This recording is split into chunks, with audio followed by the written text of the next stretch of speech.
नाशिक 2 मिनिटात घडला थरार, अशोक खरात पुन्हा एसआयटीच्या ताब्यात. नाशिकमध्ये एक धक्कादायक घडामोड समोर आली असून अवघ्या 2 मिनिटात सर्व काही घडल्याची माहिती समोर आली आहे.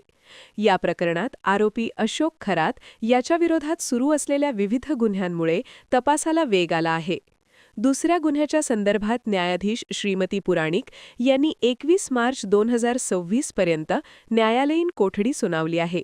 दरम्यान तिसऱ्या गुन्ह्यासाठी आरोपीला ताब्यात घेण्यासाठी विशेष तपास पथकाने म्हणजेच एसआयटीने न्यायालयात अर्ज दाखल केला होता.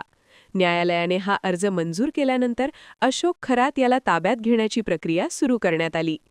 आज आरोपीला एसआयटीच्या ताब्यात घेतले जाणार आहे आणि उद्या त्याला पुन्हा न्यायालयात हजर केले जाणार आहे.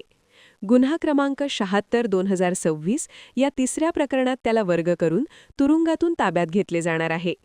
हे संपूर्ण प्रकरण लैंगिक शोषणाशी संबंधित असून सरकारवाडा पोलीस ठाण्यात आतापर्यंत 8 लैंगिक शोषणाचे आणि 1 फसवणुकीचा गुन्हा नोंदवण्यात आला आहे. या प्रकरणामुळे शहरात मोठी खळबळ उडाली आहे आणि पुढील तपासाकडे सर्वांचे लक्ष लागले आहे. आता पुढची प्रक्रिया कशी असणार आहे?